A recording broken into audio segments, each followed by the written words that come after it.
afternoon, college football fans. Here we are. The penultimate show of Season 1. Man, it has been a great season. I wish we could have been more on air more frequently. However, things pan out the way they do.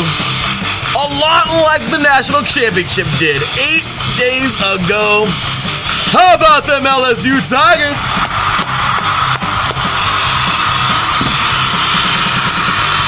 The Louisiana State Tigers and Coach O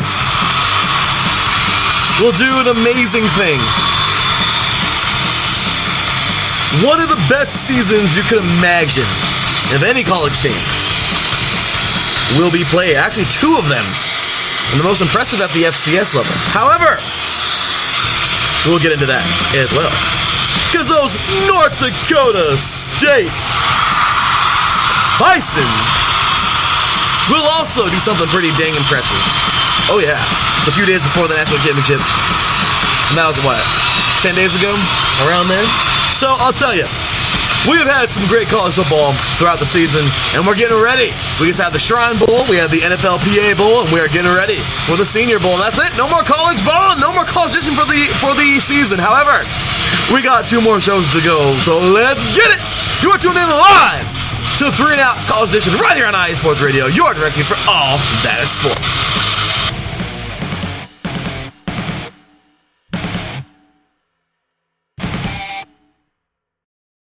Welcome, football fans. Well, here we are. No, we're a week late. My apologies. But as I always say, grad school's crazy. Regardless, I'm back at it, ready and excited for yet another awesome show. And we are ready to go, giving you the penultimate show. We'll be here for about 45 minutes around there today, because we got to, of course, talk about that craziness that went down in the National Championship. That was a pretty damn good game. And of course, the FCS National Championship. And then get you ready for what's to come with the Senior Bowl, which I love it right now. Practice is going on as we speak. But I think what happened is they stopped doing the...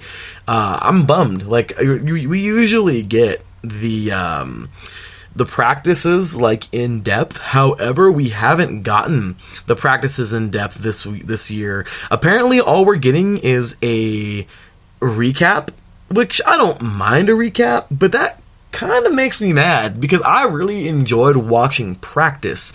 So I don't see it on the NFL Network, because it should be on like right now. However, they have the recap coming up in a couple of hours, which I can't wait to watch and kind of get more in depth. I mean, we saw guys like Michael Gallup 2 years ago who really showed out in the Senior Bowl and looked good in practice. We've seen guys, especially last year. My gosh, I mean, like I said, I don't ever want to be the I called it guy, but my gosh, man, seeing Deebo Samuel last year in practice, burning all the DBs from around college football in practice, and watching just their footwork, watching the big boys go one-on-ones. I mean, the one-on-ones are probably my most favorite part of any practice, including practices that I participate in, because it just gives you a chance to show how good you are and, what you're able to bring to the table. So I absolutely love watching those. So today will be the recap, which I'll be watching in a little bit on the NFL Network. However, as of right now, well, like I said, we got to go ahead and jump on into the recap of this year. But we are the penultimate show, and next week will be the season finale, where we kind of, we get into the Senior Bowl, give our thoughts and all that good stuff there. And then, of course, it's on to 3 and Out, because then the 2 mesh together. So we will be doing 3 and Out. This is the penultimate show, as I mentioned, the next 45 minutes. Then next week sometime, we'll be getting ready for the recap of the Senior Bowl, which, of course, I've recorded the PA Bowl, the NFL PA Bowl, and the Shrine Bowl from this past weekend. I gotta watch those, and then I'll watch the Senior Bowl. I'll have practice on Saturday. As a matter of fact, my first practice of the season for my new team. But when I get home, I will watch the Senior Bowl, the recap of it and everything, and I got all the practices getting ready to be recorded. I'm DVRing all those. Yeah, I'm really excited. I love watching this, because then you can really see who has potential to shine, and just maybe even some guys who didn't do so well in any of these games or practices, and then they come out and they're great in the draft. I'm just saying, they're great in the NFL. I just love this time of year, though. This is my favorite time of year, where we can get into the become like a scout yourself, and I really enjoy that. Then, of course, the Super Bowl coming up. We have our very special Pro Bowl edition of 3 and Out tomorrow, only going to be like an hour long, so we'll have that coming up. And then next week, I'm excited. Next Wednesday, we will have our Super Bowl 54 edition of 3 and Out. We're really excited for that. We're going to have a huge primetime face-off. 5-on-5 this year. Last year, we had like 3-on-2. So I've tried to get 5-on-5. So we're going to try and get 5-on-5 this year. Niners and Chiefs should be a battle. So we're going to have fun with that. But, of course, we'll get on that for 3 and Out. Coming up next week, well, tomorrow and next week. And then after that, well, we'll have our season finale coming up after the week after the Super Bowl. And then take a couple of weeks off, and we're right back at it where these two shows combine, and we have the Combine edition, the pre and the post of the Combine. We had about a month and a half, or actually almost 2 months now, and then get into the draft, have a special show for that, and then that's it. We'll be back next July, at the end of July, or this, as a matter of fact, or probably the beginning of August, somewhere right around there. Yeah, I want to say the beginning of August, for College Edition. And then right at the same exact time for OTAs, we'll get 3 and Out coming up. So anyway, with that said, y'all, it is time to bring in my co-host, man. He's actually just kind of bumping in for just a little bit, because he's got his show coming up at the top of the hour. But, man, great to have him here. Ladies and gentlemen, he is the founder of Set Point here on IE Sports Radio. And, well, he's getting ready to talk weeks 3 and 4 in the NCAA men's volleyball season as we get closer. It's just 1 week closer to the absolute madness of the season. I love it. It's been some great games he's been alerting me on and tagging me in the last couple of weeks, and I'm just, like, bummed I haven't been able to interact so much. But, ladies and gentlemen, here to give you a whole bunch of volleyball in about, what do we got? 41 minutes. And here to talk some college football with me, ladies and gentlemen, welcome in the one and only, as I always like to say, the man, the myth, the legend, Mr. Terry Rodriguez. What's going on, Taryn? How you doing today, man? Uh-oh. May have an issue here. Don't know what happened there. Sorry, Taryn. No, we cannot hear you. Sorry about that, dude. But, well, any given time you can hear us. We'll go ahead. Well, we can hear you. Go ahead and just jump on in there, dude. Sorry, I don't know what the heck happened. But let's see if we can get him back here. Taryn, are you there, man? Okay, so unfortunately we can't hear Taryn, but we'll continue on with the show. Taryn, you jump in as soon as you can, buddy. Don't know what's happening. We have some kind of an error with Skype or something, so my bad, dude. But let's go ahead and get on in now to the recap of what was an incredible NCAA football championship. I loved this game. Actually, first things first, we're going to take a look here at the FCS. So I was really excited for the FCS this year because I screwed up. I didn't even get to watch the gosh damn game. I was too caught up in the playoffs, and at the end of the day, I didn't even get a chance to watch it. I get a chance to retweet it, so I messed up. And let me see if we can get Taryn back real quick, guys. But, alright, Taryn, we got you back, buddy. Alright, it looks like once again, some kind of error. Not quite sure why we can't hear Taryn. My apologies. Taryn maybe try and give me a call back, but, yeah, sorry about that, man. So, let's go ahead and see what we can do, moving forward. Sucks when you have technical difficulties. Dang it, my apologies. But, let's talk about that FCS. So, AA was oh my gosh, it was great this year. This game was a gosh dang battle. I mean, seriously, it was a battle. So, we have here let's see here. We have here, starting things off in this game, Ben DiNucci with the pass to Riley Stapleton, 5 yards into the end zone. And, of course, we have here the first touchdown of the game from the Dukes, 7-0 with 7:27 to go in the first quarter. And then we have NDSU, the North Dakota Bison, of course, coming out, scoring a touchdown of their own, tying the game up. Adam Cofield with the 1 yard run into the end zone. And then Jack Reinholtz with the extra point. By the way, that's Ethan Ratke with the extra point for JMU, and Jake Reinholtz for NDSU. And then they will tie this thing up in the first quarter, which was pretty awesome. All right, so Taryn, we got you back, buddy? Can you hear me now? Oh, we got you. All right, everybody. Welcome, Taryn. Hey, dude, I don't know what happened. That was crazy. Yeah, I guess it wasn't working on my laptop, which is kind of weird. Maybe I had more than one thing open, so I'm just going to use my phone just in case. I think it works so well, man. So with that, let's get a quick recap of the FCS championship game, man. So I was telling the listeners right now, man, I screwed up this year for the FCS championship. I was so caught up in the NFL playoffs, I didn't even get a chance to watch the damn game. And at the end of the day, I'm like posting up the banners and everything. I was like, gosh damn it. But, dude, I mean, really, when it came down to it, the Dukes had one hell of a game, but they couldn't be matched yet again by this juggernaut of North Dakota State. Yeah. I actually saw some of the game as well, and North Dakota State, they weren't 100% invincible. Like they were, they had their moments where they just looked a little weak, and then they eventually put it away. But I thought it was going to be a little bit more of a dominant performance, though. But North Dakota State reigned supreme again. Incredible job, by the way, guys. This is insane. So North Dakota will ultimately win this game. They'll defeat James Madison 28-20, and the Bison will now earn their 16th national championship in program history, their third in a row. Okay, and if it hadn't been for JMU in 2016, this would have been their 11th in a row, because this is their 8th in the last 9 years. That is insane. So yeah, they have done pretty damn good, and actually it would have been 9 in a row. I'm stupid. But anyway, so yeah, that was absolutely insane. And they also did something else that was crazy this year, is they will be the first college team in all of college football at any level to finish a 16-0 season since Yale in 1894. So that was pretty awesome. So ladies and gentlemen, congratulations to the North Dakota State Bison. Incredible job by this team. They were able to pull it off, and I just noticed the time, and we got to start a little bit late. But yeah, so long story short, in the second quarter, we would have 2 touchdowns for NDSU and only one, and I guess the simple field goal, as you can see the dominance here one field goal by JMU. Then at the half, 21-10. In the third quarter, another field goal for the Dukes, and well, that's kind of how this game went. 21-13 at the end of the third quarter, and then another touchdown kind of just sealed the deal for North Dakota State, even though it was right at the start of the fourth quarter.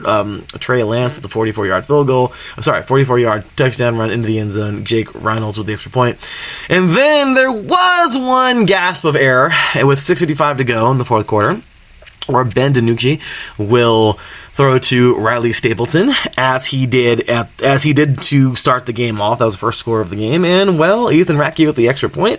And it's now 28-20 with 6:55 to go in this game. And I guess it wasn't enough. They couldn't get anything more going on their offense. The defense of the Bison locked down. And as you see here, I mean, as Terrence probably saw more of the game than I did, for sure, because like I said, I didn't see any of it.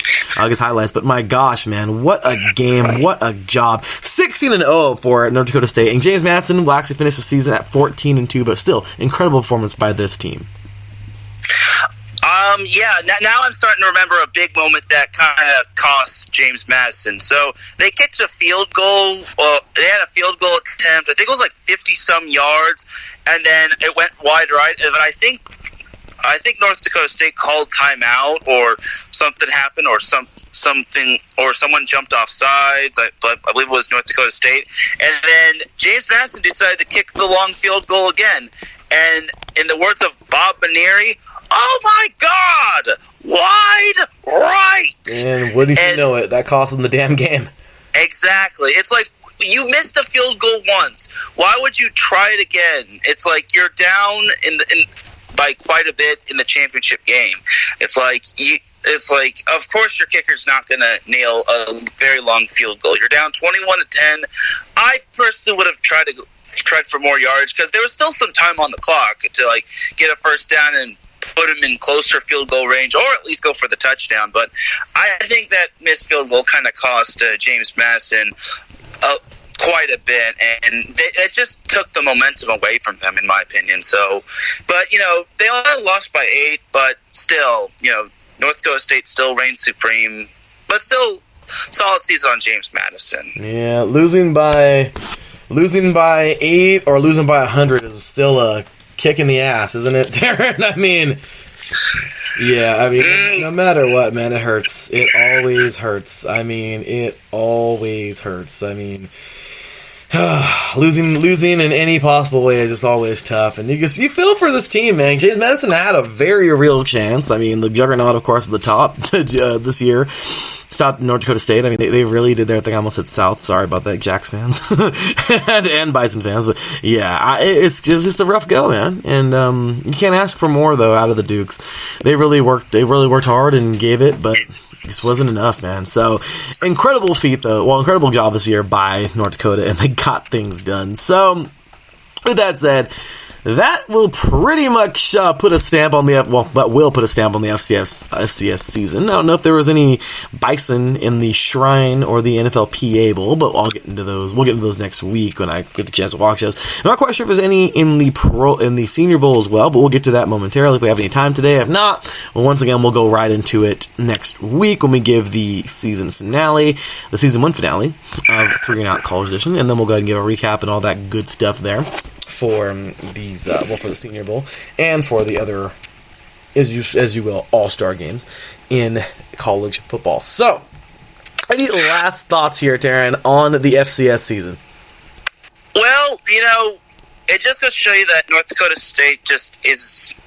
Well, I just think they're just better than everyone, and believe it or not, North Dakota State is so much better than everyone in the FCS. They are going to be taking on an FBS school. Who will they be taking on in the FBS next year?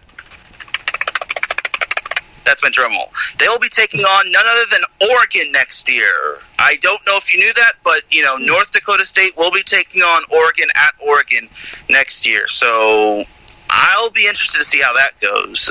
That's definitely a game to watch. It's definitely a game of interest, and I am for sure did not know that, Taryn, but I am really excited for that, and I'm looking forward to seeing what we can do, man. What this team can do, and I want to see. I want to see how good this team can really measure up, especially Oregon this year. My gosh.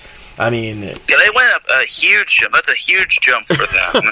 Yeah, they're not playing around playing Wyoming, or they're not playing Hawaii or Wyoming or any. I mean, no disrespect to those schools, but Oregon, they were number 6 this year to finish out the season, and yeah, they were pretty much in the top 5, and they could have had a chance for the national championship. So this is going to be a huge test. I feel if North Dakota State somehow pulls off the win against Oregon, which is possible, I think North Dakota State should be moved up to the FBS and, maybe put in, Independence or something like that. Absolutely. Just an idea, though. Absolutely. So, with that said, quick little recap here of the rest of the games. We're doing so well, then we kind of just lost a week there, Taryn. But, long story short, man, it was crazy down the stretch. We'll just go back to, the new year. I'll just recap these real quick. It's going to say over the score, but great stuff since the new year.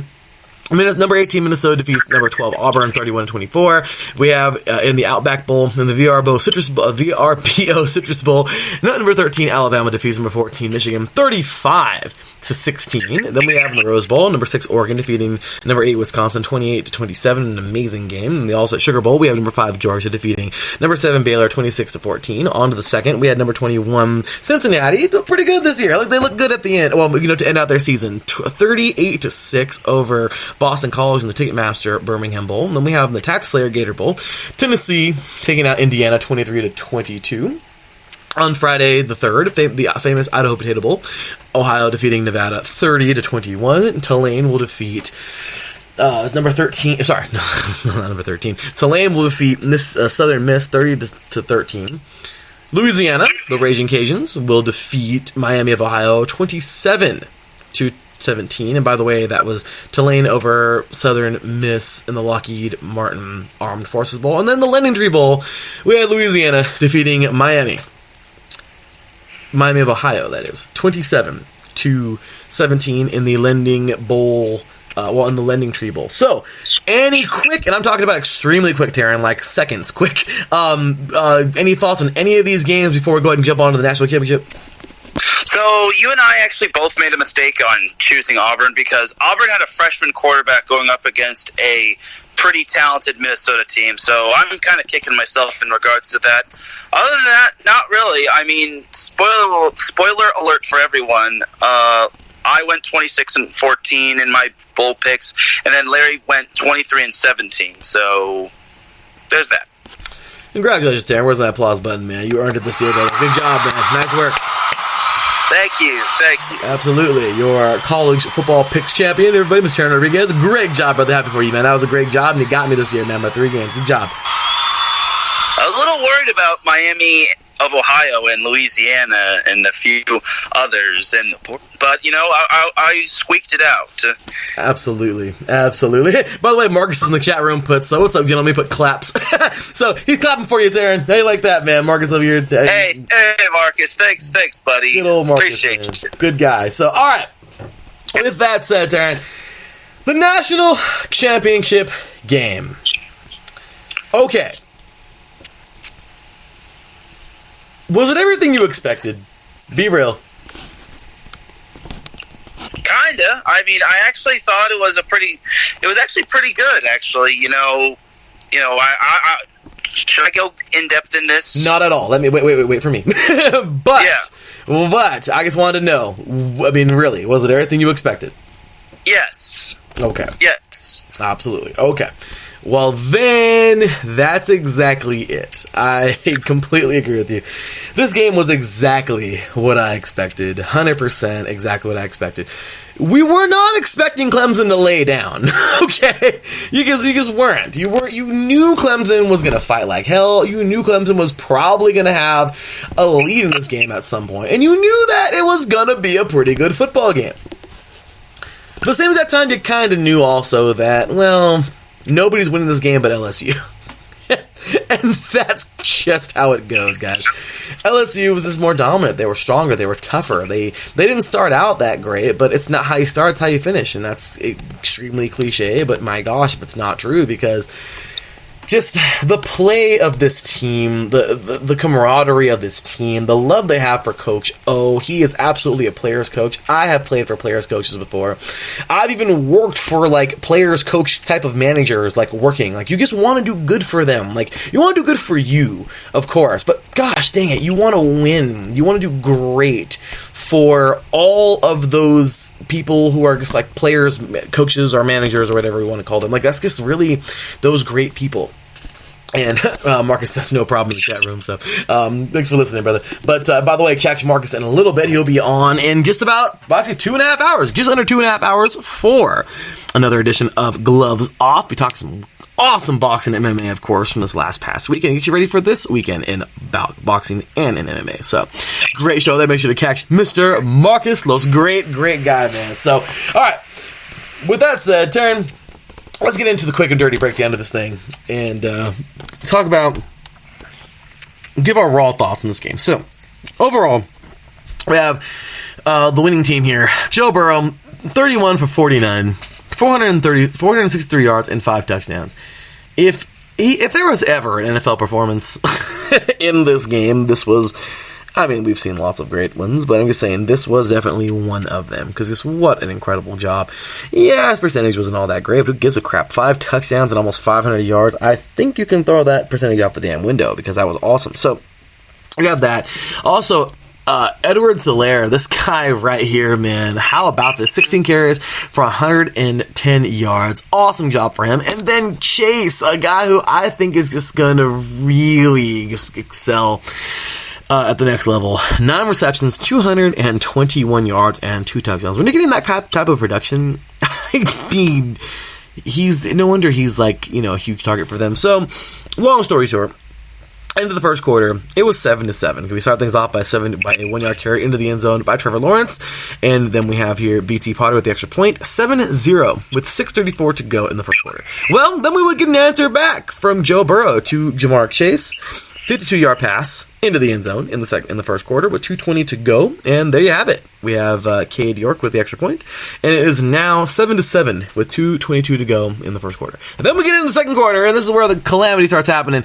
BT Potter will nail a 52-yard field goal with 13:43 to go in the game. 10-7 Clemson, and then they will get the dang ball back and score. T. Higgins, how about this, man? 36 yards into the end zone. Cade York with the extra point. It is now, I'm sorry, not Cade York. BT Potter with the extra point. 17-7. Now with 10:38 to go in this game, but my gosh, if LSU did not thunder back. Then right after that, it was a little bit over a minute later in football time. This was Clemson's largest lead of the game, and then it was gone.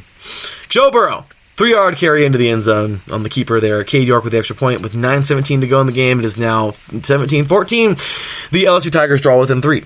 Then they take the lead, and this is the last time the Clemson would ever lead. Or sorry, it's the last time. They took the lead for the final time in this game because they would lead from here on out.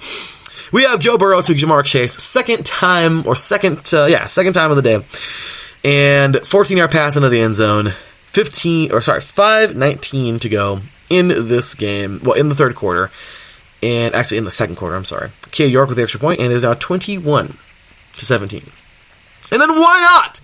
A big throw from the big arm of Joe Burrow and a big catch from the big man of Thaddeus Moss. 6-yard pass into the end zone. Cade York with the extra point. It's now 28-17 with 10 seconds to go in the half. There it goes. The half is as that, 28-17.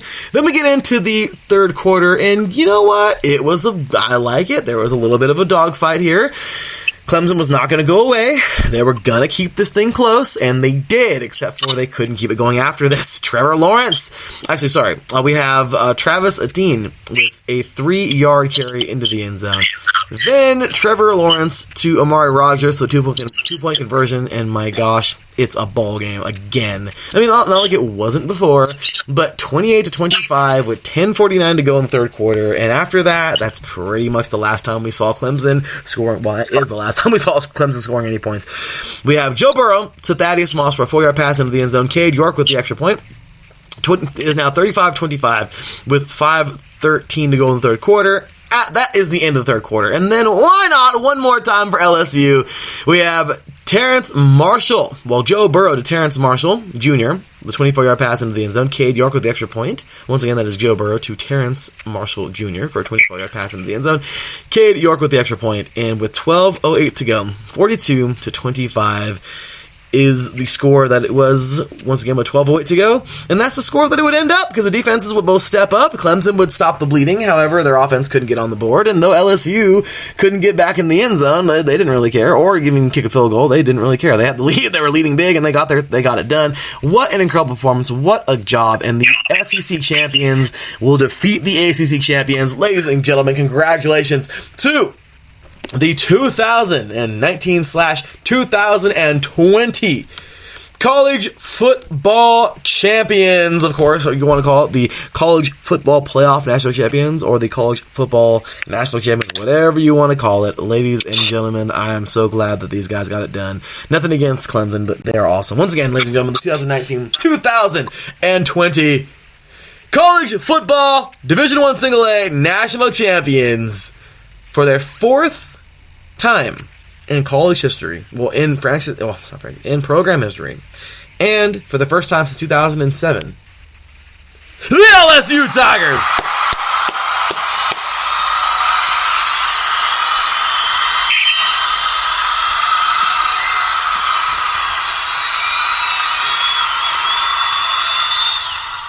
Taryn, give it to me, man. What are your thoughts on this game? So, this was just the case of Clemson just starting strong, and then, obviously LSU had a rocky start, trailing 17-7, but Joe Burrow wasn't going to go out like that. He knew that he needed to put the team on his back and just go and kick it into overdrive, and that's what he did. And, the old saying, great players make great plays, and, Burrow was just amazing, as you said, that hitting that passing percentage doesn't mean jack diddly because basically he had such other great numbers. He had 5 throwing touchdowns, 463 yards, and he even had a rushing touchdown. So he pretty much had his hand in all 6 touchdowns for LSU. So there's that, and then Clemson had some good moments. Trevor Lawrence didn't throw any touchdowns, but he had 1 rushing touchdown.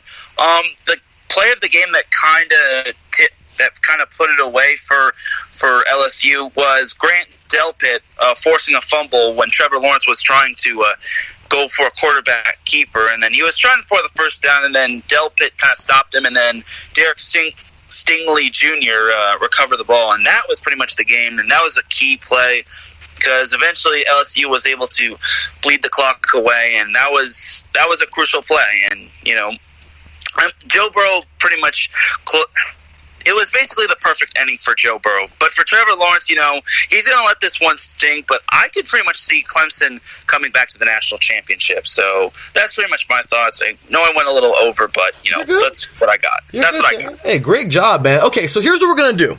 We got about 10 minutes left with you here. I want to keep you a little bit longer, right around that, because I know you got to get on air coming up for set point. But, dude, let's go ahead and recap what an amazing season has been at all levels. So we're going to pick one. It's going to be so hard, but do me a favor. I think I know the high school you're going to pick. If you don't pick them, then they're going to be an honorable mention for you for sure. Once again, we don't go all the time, so let's go ahead and make it quick. I'll make mine quick as well. But this year in CIF, man, of course, California high school football, who was your most standout team, of course, that they have had to have won a title? You can mention, of course, if they didn't win a title. But I have to go with St. John Bosco, dude. Like, they won it all this year. They defeated Mater Dei. An incredible game. Okay, they lost to them in week 8 in the game that everyone, I think, around the country was interested in seeing. Then they will defeat Mater Dei in the final of Division 1. And then after that, they'll go all the way. They win, of course. They win state. They beat De La Salle. They win the Open Division in state. And then after that, Taryn, they are crowned national champions. I mean, what an incredible job. So, sorry if I went a little bit over there myself. So, okay, Darren, give me your thoughts, man. Give me one team. Pick one team that you just think is that standout high school team at any division. So I would have picked St. John Bosco, but I think this team also really stood out to me. Corona Del Mar, and a lot of Newport Harbor fans are probably going to kill me for saying that, but that's okay. I really think Corona Del Mar had an amazing year. This is definitely their best team by far. 16-0, and the thing that sets them apart from this year's 16-0 team from 2013's 16-0 team is that they faced a lot of stiff competition, and they played in a very tough league, which had 4 out of 5 teams make the playoffs this year. So, and for those that don't know, Corona Del Mar transitioned from the Pacific Coast League to the Sunset League, and they faced some stiff competition. They beat a tough Cajon team in the playoffs, then they also beat Alamany on the road, then they got their revenge against Grace Brethren, even though Grace Brethren tried to make it a battle, and then, they barely survived in the SoCal regional playoffs, and then they were able to win the state championship despite holding off a tough comeback from their opponent, and they ended the season 16-0. Ethan Garbers, I keep on telling you all this, he is the truth. And then, as well as John Humphreys and Mark Redmond, this was just an amazing overall season for Corona Del Mar. And you can't say. And what's more incredible is that they, in all of their league games, I say the Sunset League is really tough.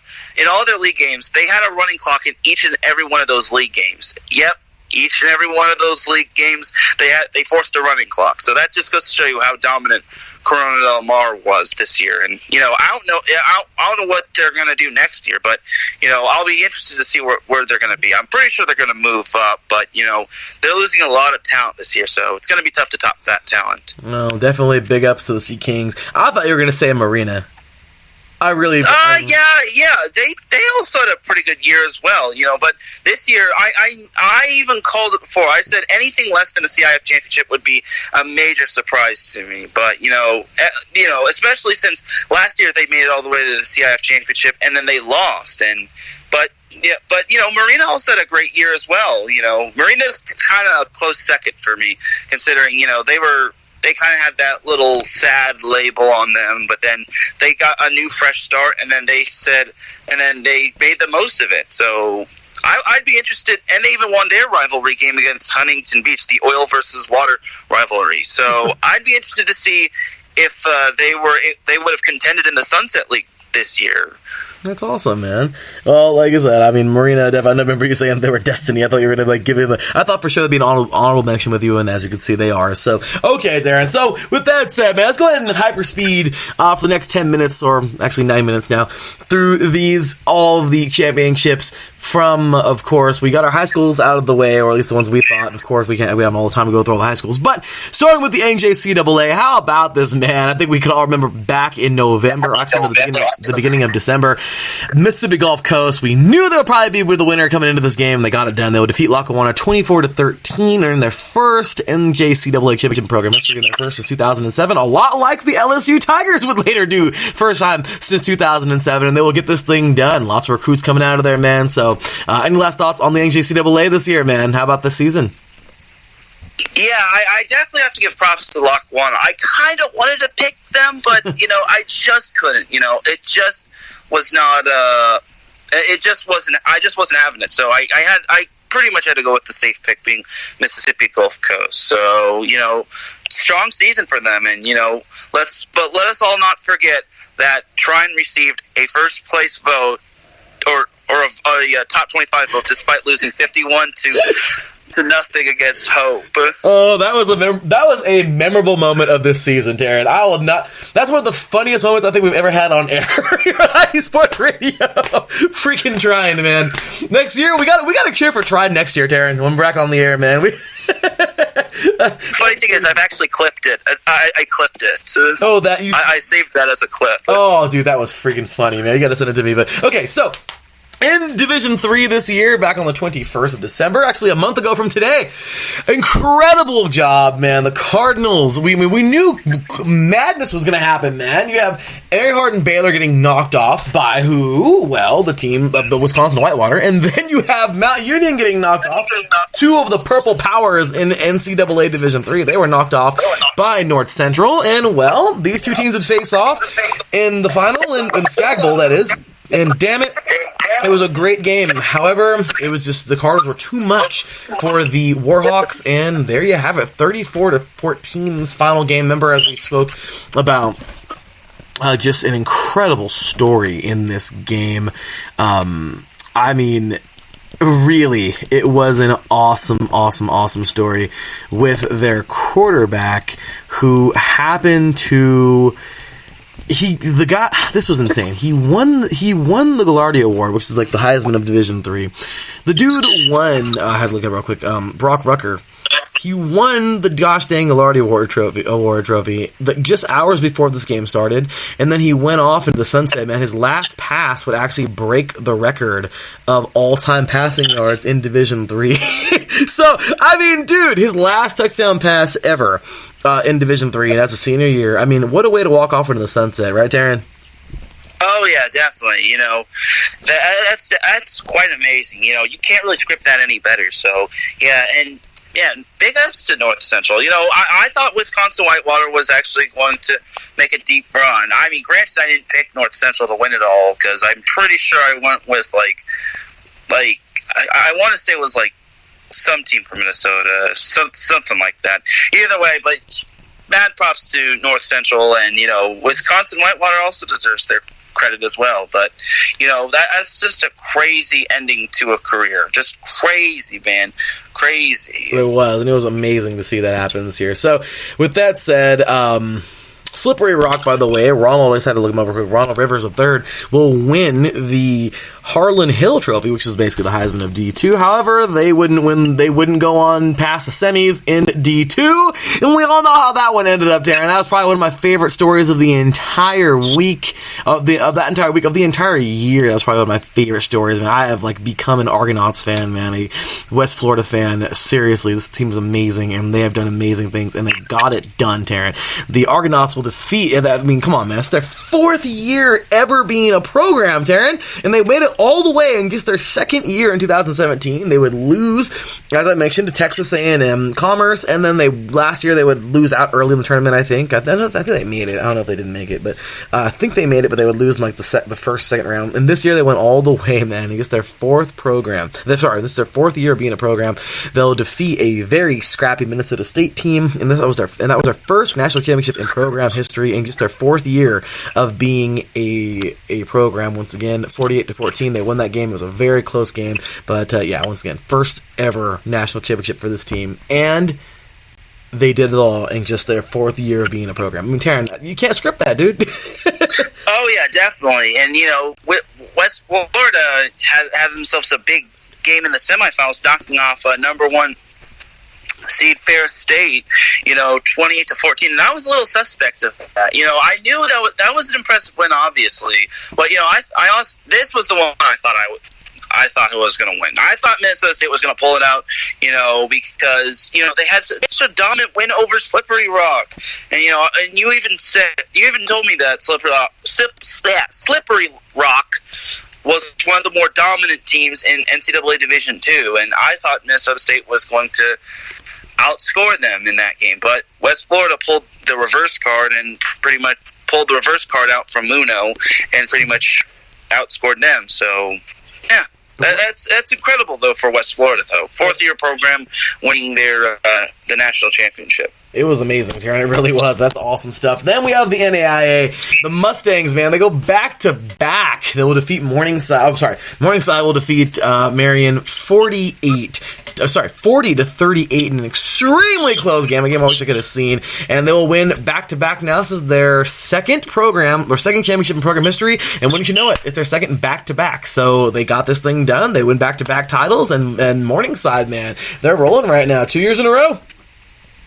Yeah, Morningside, the rich get richer, and, honestly, and the dominant teams just keep on dominating. But you have to give props to Marion. I think they just fell behind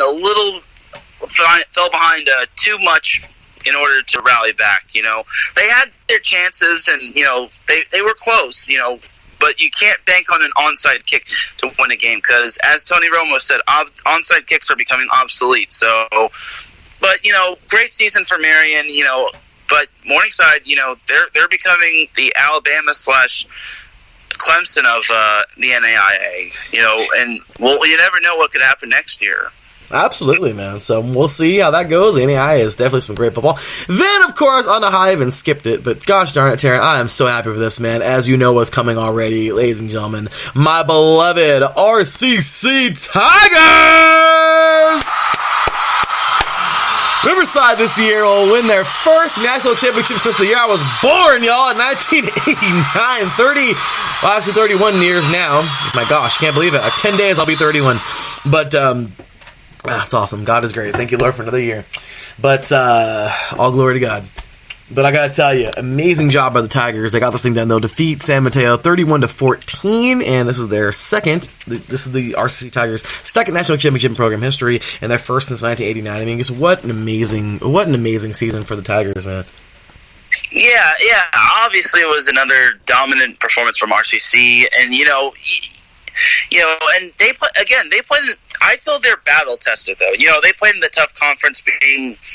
I forget the name of the conference. It's not the Orange Empire Conference, but it was basically like the Southern California Southwest. Yeah.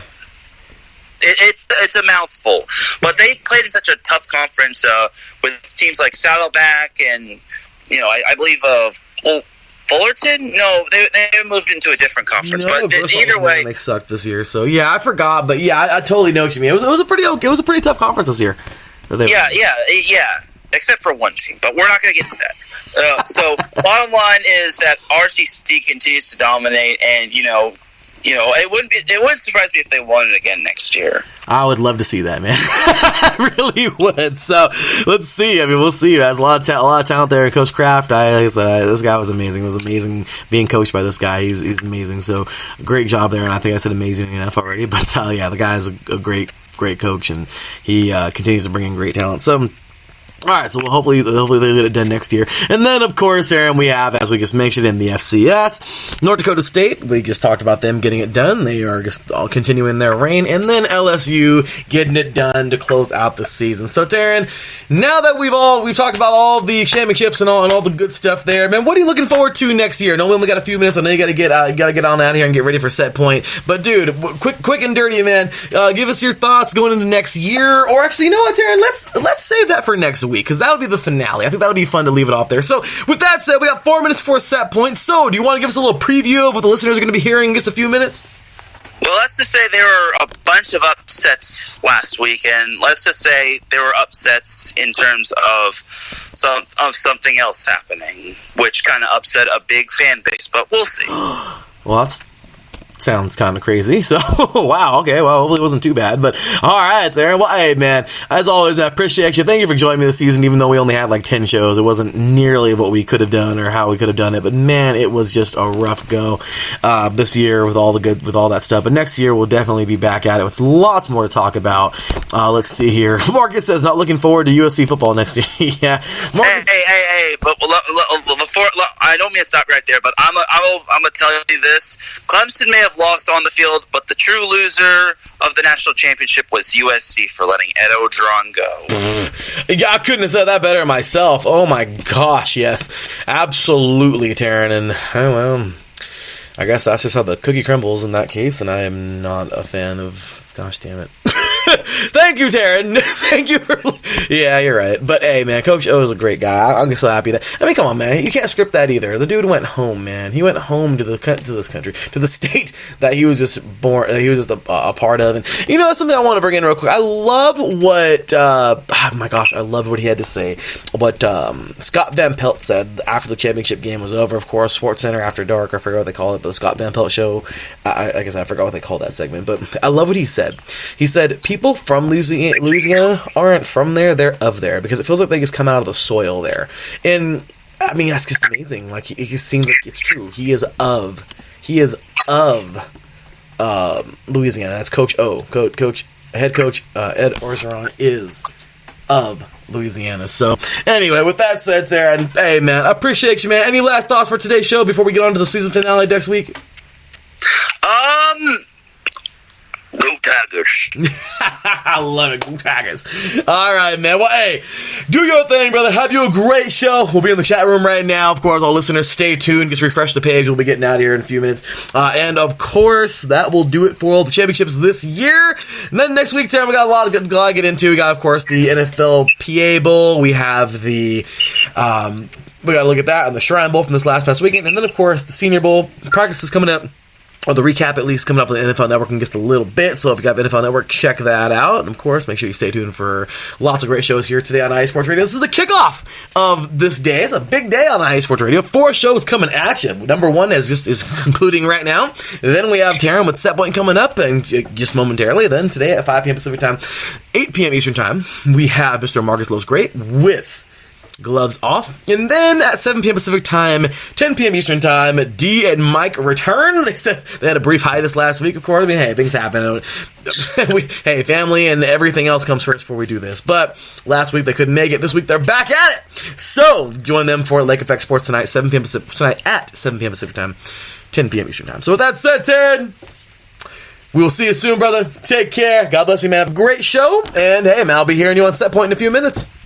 Oh, yeah, thank you. Thank you. Brother. Take care, man. Thanks, brother. Alrighty, well, that will do it. You know the drill, y'all. Cue the music, because we're out of here.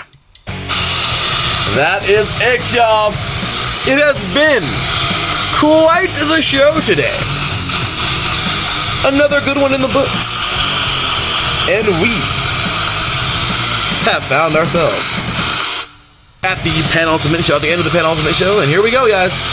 Trying to find some things to say there at the end, sorry. But we'll be right back at it. Coming to you next week. We'll find a time for that. My apologies. I know I'm all over the place, but we'll talk about, of course, all the good stuff from the Shrine Bowl, from the NFL PA Bowl, and from the Senior Bowl. With that said, this is me, your boy Larry B, for Taryn Rodriguez, and for me, your boy Larry B. This has been 3 and Out College Edition. Signing off! This is me, your boy Larry B, and we will see y'all next week. Until then, take care, and as always, God bless.